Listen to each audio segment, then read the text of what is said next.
안녕하십니까? 삶의 지혜와 깊은 영감을 나누는 시간입니다. 오늘 여러분과 함께 떠날 이야기는 어쩌면 우리 시대 가장 근본적인 질문 중 하나에 대한 탐구입니다. 바로 과학과 신앙은 함께 갈 수 있는가 하는 질문입니다. 이 여정을 시작하기에 앞서 잠시 여러분을 위해 기도하고 싶습니다. 주님, 이 영상을 시청하는 모든 분들의 마음에 평안을 주시고 오늘 나누는 이야기를 통해 삶의 새로운 지평을 열어주시옵소서.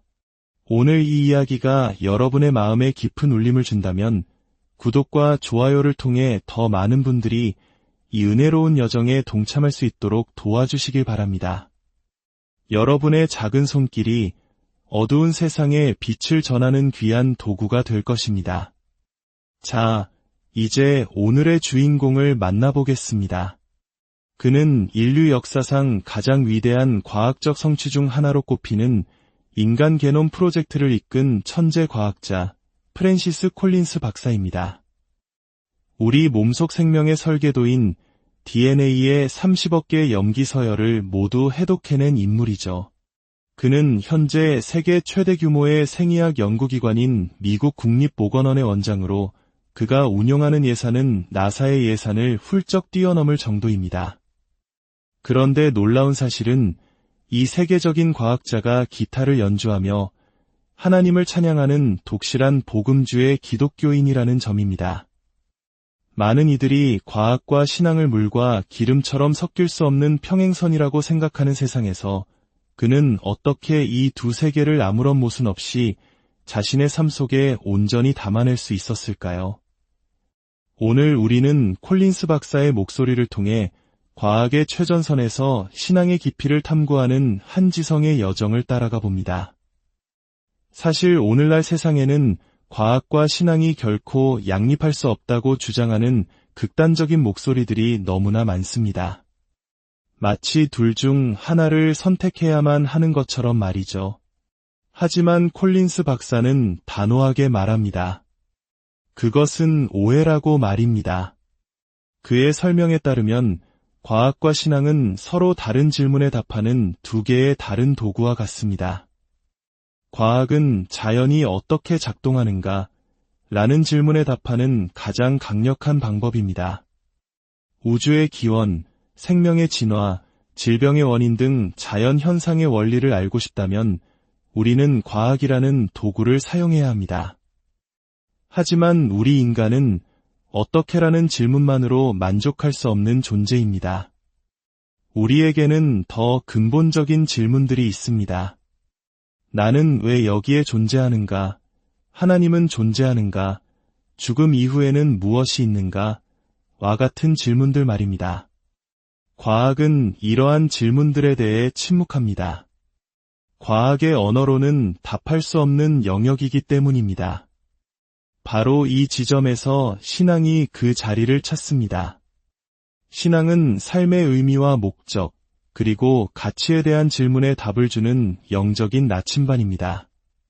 따라서 우리가 어떤 질문을 마주했을 때 이것이 과학의 영역에 속한 질문인가 아니면 신앙의 영역에 속한 질문인가 를 명확히 구분할 수만 있다면 그 둘 사이에는 어떠한 충돌도 존재하지 않는다는 것이 콜린스 박사의 핵심적인 생각입니다. 놀랍게도 그는 27살이 될 때까지 철저한 무신론자였습니다. 과학적 세계관만으로 세상을 이해할 수 있다고 굳게 믿었죠. 하지만 그의 삶에 변화가 찾아왔습니다. 순전히 물질적인 세계관만으로는 설명할 수 없는 깊은 정신적 빈곤함을 느끼기 시작한 것입니다. 그를 신앙으로 이끈 결정적인 질문은 바로 인간의 도덕성에 관한 것이었습니다. 왜 우리 인간은 선한 일을 하려는 강한 욕구를 가지고 있는가? 인종과 문화를 초월하여 보편적으로 존재하는 이 선악의 기준, 이 도덕률은 대체 어디에서 온 것일까? 이 질문은 보통의 과학자에게는 낯선 질문일 수 있습니다. 하지만 콜린스 박사는 이 질문을 통해 자신의 세계관 전체를 되돌아보게 되었습니다. 생명이란 무엇일까요? 과학적 관점에서 생명은 단순히 분자들이 서로 정보를 교환하는 과정, DNA라는 설계도에 따라 움직이는 복잡한 화학 반응의 총체일 수 있습니다. 하지만 정말 그것이 전부일까요? 생명은 그 이상의 것입니다. 생명은 아름다움을 느끼고 사랑을 경험하며 의미를 찾아가는 경이로운 여정 그 자체입니다. 과학만으로는 결코 온전히 담아낼 수 없는 깊이를 가지고 있습니다. 그렇다면 죽음은 무엇일까요? 자연주의적 관점에서 죽음은 모든 생명 활동이 멈추는 것, 그 이상도 이하도 아닙니다. 하지만 영적인 관점에서 본다면 그것은 단지 육체적 존재의 끝일 뿐 영원한 존재의 끝이 아닐 가능성을 열어둡니다. 그리고 우리 모두가 마주하는 가장 어려운 질문이 있습니다. 신이 존재한다면 왜 세상에는 이토록 많은 고통이 존재하는가? 이것은 신앙인과 비신앙인 모두에게 던져지는 무거운 질문입니다. 콜린스 박사 역시 쉬운 답은 없다고 고백합니다. 하지만 그는 자신의 삶을 통해 배운 것이 있다고 말합니다. 고통이 없는 삶이 반드시 우리에게 최선은 아닐 수 있다는 것입니다. 그는 자신의 인생에서 가장 힘들었던 고통의 순간들이 역설적으로 자기 자신에 대해 가장 많은 것을 배우고 성장했던 시기였다고 회상합니다. 만약 모든 것이 순탄하기만 했다면 결코 얻지 못했을 깊은 깨달음이었죠. 위대한 기독교 작가 C.S. 루이스는 고통은 기먹은 세상을 깨우는 하나님의 확성기일지 모른다고 말했습니다. 우리는 너무나 쉽게 자기중심적인 삶에 빠져들곤 합니다. 하지만 고통이라는 확성기가 울릴 때 우리는 비로소 삶에는 그보다 더 중요한 것이 있음을 깨닫게 됩니다. 만약 우리의 존재가 이 땅에서의 짧은 순간으로 끝나는 것이 아니라면 어쩌면 고통은 무엇이 진정으로 중요하고 영원한 가치를 지니는지 깨닫게 하는 하나님의 귀한 도구일지도 모릅니다. 콜린스 박사가 무신론자에서 신앙인으로 돌아서게 된 가장 큰 계기는 바로 도덕률의 신비였습니다. 진화론은 기본적으로 생존과 번식을 목표로 합니다. 모든 생명체는 자신을 보존하고 유전자를 남기도록 프로그래밍되어 있습니다. 그렇다면 진화론의 관점으로는 도저히 설명하기 힘든 현상이 있습니다. 바로 이타주의, 특히 자신의 생명을 희생하면서까지 타인을 돕는 극단적 이타주의입니다. 마더 테레사 수녀님이나 수많은 유대인을 구한 오스카 신들러처럼 자신의 모든 것을 내어준 사람들을 볼 때 우리는 어떤 감정을 느낍니까? 우리는 그들을 존경하고 감동하며 저것이야말로 인간이 추구해야 할 가장 숭고한 가치라고 생각합니다. 이 본능은 대체 어디서 오는 것일까요? 진화론만으로는 이 질문에 명쾌한 답을 내놓기 어렵습니다. 이것이 바로 콜린스 박사가 과학이 설명할 수 없는 영역, 즉 하나님의 존재를 가리키는 강력한 단서라고 생각하는 지점입니다.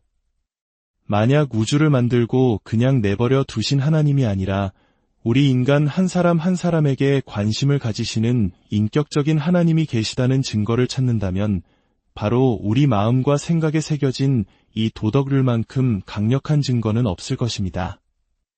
우리에게 거룩함을 요구하는 이 내면의 목소리는 우리를 부르시는 그분이 바로 거룩함의 근원이라는 사실을 암시하는 것일지도 모릅니다. 물론 인간의 역사에는 이타주의만 있는 것이 아닙니다.